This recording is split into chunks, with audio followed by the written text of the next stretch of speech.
I was the only daughter-in-law in my in-laws' house. Before marriage, I had heard that in-laws are very strict, and a girl has to do a lot of work there. Everyone has their own temperament, and it's difficult to adjust to everyone's nature. I was scared and anxious about marriage, as I had so many fears. When I entered my in-laws' house, all my fears were proven wrong. My mother-in-law was very kind and took great care of me. Every night, she would give me a special herbal medicine mixed with milk and personally feed it to me. Then, after making sure I had taken it, she would leave the room. She said it was good for my health, would strengthen me, and help me feel healthy. Hearing this, I used to smile. My husband was also very good. I had no complaints about him. He was very caring towards his parents as well. After coming home, he would first visit his mother's room and spend hours there, and I never objected because there was nothing wrong with that.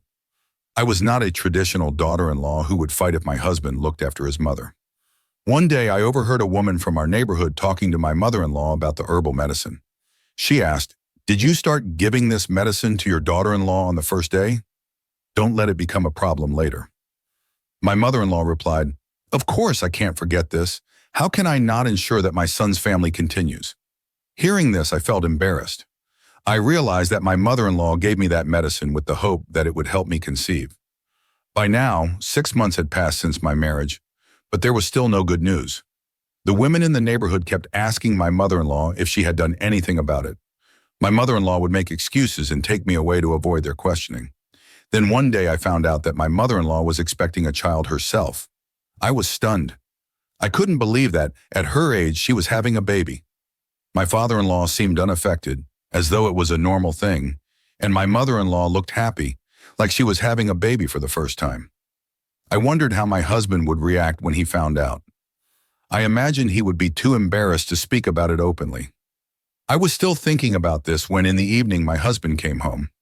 I wanted to talk to him about his mother, but when I tried to bring it up, he surprised me by saying, "You must take extra care of my mother now. Don't let her do any household chores. Make sure I don't hear any complaints about you." I was shocked. Why was he saying this so casually? Didn't he feel embarrassed about his mother's pregnancy at this age? Didn't he care what people would say? The next day, I saw a few of my mother-in-law's friends, who were of the same age as her, also pregnant. There seemed to be no hesitation in their conversations. Despite all this, my mother-in-law continued to give me that strange herbal medicine every day. When I asked my husband about it, he looked at me thoughtfully and said, "Didn't you know about this medicine?" "I don't know much about it. Ask your mother-in-law. She knows better." But whenever I asked my mother-in-law about it, she would give vague answers. The medicine had a strange smell, and whenever I took it, I had to pinch my nose because the odor gave me a headache. I was really troubled. It seemed that my mother-in-law and her friends were all expecting, and there was no shame in their conversations. I felt overwhelmed by the situation. It had been a long time since I had visited my parents' home. One day I asked my mother-in-law for permission to visit, but at first she hesitated. After a while she agreed, saying, "Okay, you can go visit them, but don't stay more than 2 days. You know I can't manage the household chores on my own in this condition." She said this a bit shyly, and I was surprised by her tone, but I didn't say anything. I knew if I questioned her, she might get upset and tell my husband. When I reached my parents' house, I told my sister-in-law about what my mother-in-law had said, and she was equally shocked. She said, "If this had happened with any woman here, she would be too embarrassed to go out. But your mother-in-law doesn't care, and neither does your husband. Aren't they ashamed?" That evening, when I went to my sister-in-law's room, I was startled to see her holding a herb that smelled exactly like the medicine my mother-in-law had been giving me. I was curious, so I asked her what the herb was for. What she told me left me speechless. My sister-in-law explained, "I was only 18 when my parents passed away one after the other. I had to take care of my brother and his wife.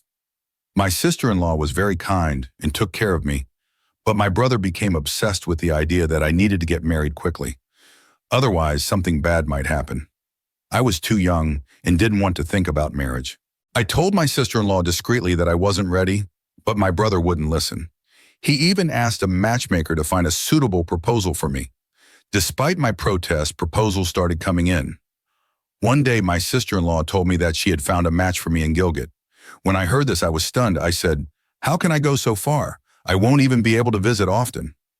My sister-in-law responded, after marriage, girls rarely visit their parents. My own parents live close by, but I don't visit them often either. I stayed quiet after that, and within a year I was married and had to move to my in-laws' house. The environment there was very different from my own home, but slowly all the fears I had began to fade. I had heard a lot about mother-in-laws and sisters-in-law from my friends, but I didn't face any such issues. Although I was worried that my brother hadn't investigated properly before arranging my marriage, I was relieved that my in-laws were very good people. I had no complaints from my mother-in-law, and she never tried to turn my husband against me.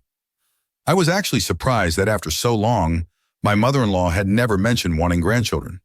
I was happy that she took great care of my health, making sure to give me milk with medicine every day. Then, when I saw the same herb in my sister-in-law's hand, I took it from her and looked closely at it. The smell was exactly the same as the medicine my mother-in-law had been giving me. My sister-in-law said, "We don't want children yet, and this herb is used for that purpose." Hearing this, I was stunned. I didn't know what to say. My sister-in-law noticed my shocked expression and asked if something was wrong, but I just brushed it off. I didn't know how to explain my thoughts. I had always thought my mother-in-law was kind, but now I realized she had been giving me this medicine to prevent me from becoming pregnant. I couldn't understand why she was doing this to me. How could a mother do this to her son's wife? If her son had a child, she should have been the happiest person. But for some reason, she was treating me this way. I decided in my heart that I wouldn't take the medicine anymore. I thought about telling my husband everything, but then I remembered how emotionally attached he was to his mother. He couldn't hear a word against her.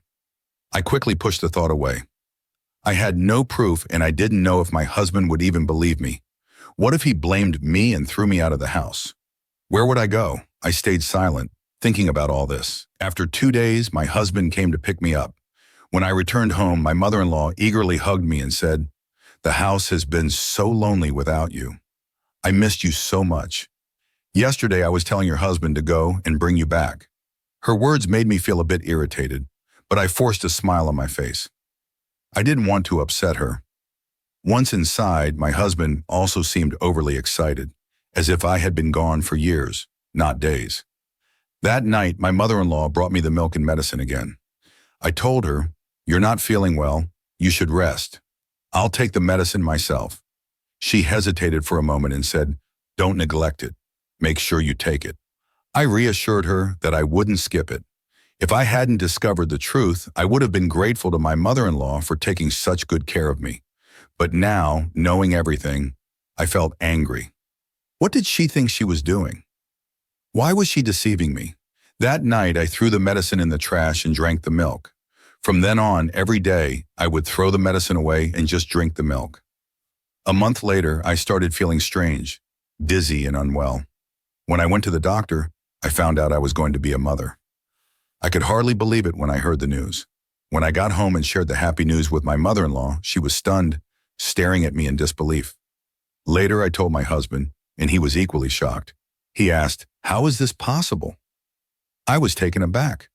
Why wouldn't it be possible for me to become a mother? He went silent for a moment and then asked cautiously, "Did your mother give you the medicine?" His question left me speechless. It meant that my husband already knew about the medicine my mother-in-law had been giving me. I thought that once I told him, he would be upset with his mother. But it turned out he had known all along. Did this mean he was also involved in this? But why was this happening? How could this be? After marriage, every man wishes for children, yet my husband seemed to have no desire for a child. Instead, he was worried that his wife was going to become a mother. He had been unusually distant lately. My mother-in-law had also started to avoid me. I couldn't understand why they were acting this way.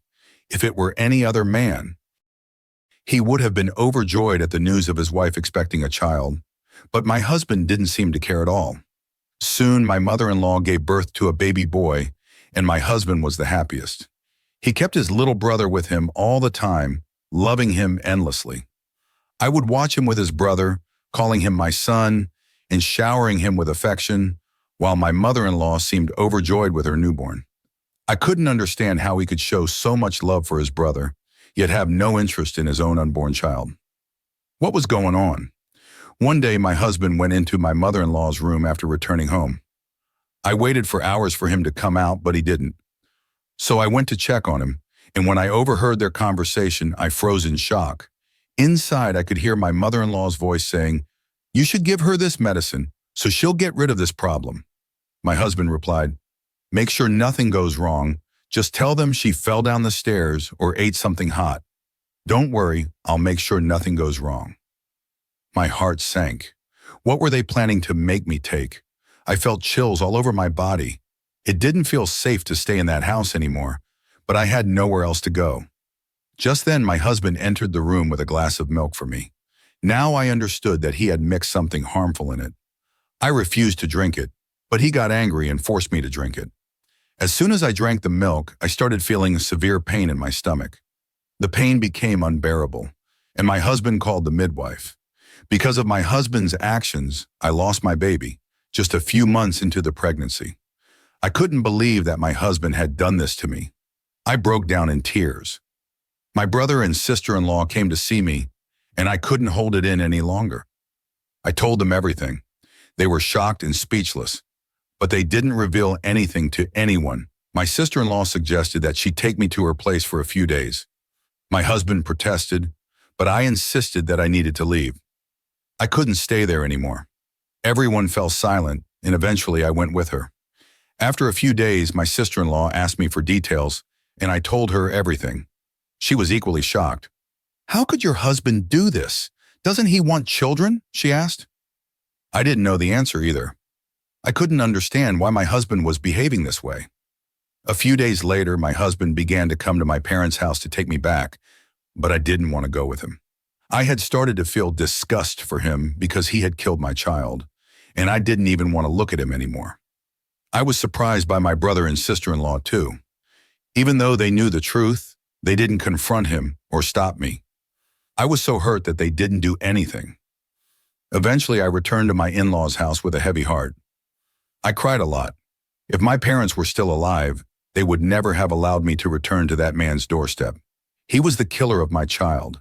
It's true what they say, brothers only remain brothers while parents are alive. My heart was broken as I returned to my in-laws' house, where neither my mother-in-law nor my husband seemed to care for me anymore. But I had no other choice. I had no place to go, so I stayed there.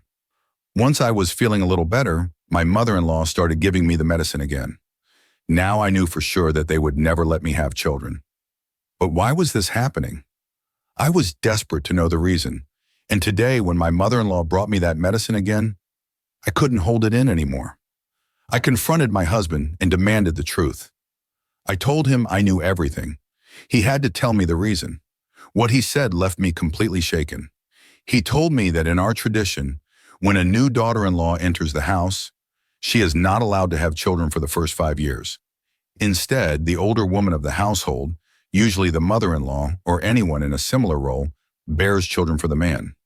The reason for this is that if a woman has children early in the marriage, she starts to become dominant and eventually gains control over the man. She no longer remains under his authority, so for the first 5 years, no children are allowed from the new wife.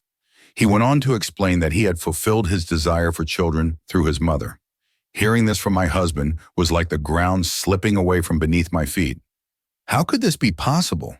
What kind of world were they living in? Did my husband and his mother not realize the sanctity of their relationship? What they were practicing was so far removed from decency and religion.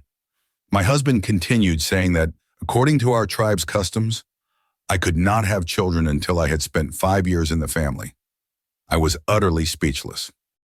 How could they be so disconnected from the principles of goodness and right and wrong? They had no respect for the sanctity of relationships, not even the most sacred ones. I could not live for a second longer in this environment filled with ignorance and darkness. The very next day, I left and returned to my parents' house. My brother and sister-in-law tried hard to convince me to go back, but I refused. I told them clearly that I could not live in such a barbaric and ignorant environment. My husband came several times to try to convince me to come back, but I had already made up my mind that I could not stay with him. Despite my brother's objections, I filed for divorce. It wasn't an easy decision for me. I faced countless remarks from family members and neighbors, but I was resolute in my decision. I couldn't stay even a minute longer in that suffocating atmosphere. When the divorce papers came into my hands, I cried bitterly. But deep inside, I was at peace, knowing that I had escaped a life of oppression. My brother realized his mistake and said that he should have investigated the marriage thoroughly before allowing it. He promised that in the future, he would make sure to make decisions for my life more carefully. I lowered my head in sorrow at his words. But after going through the experience of marriage, I had learned so much about people. I could now recognize a lot more than I used to. What saddened me the most was that in today's world, people still live such ignorant lives with no knowledge of right and wrong. They place their customs and traditions above everything else.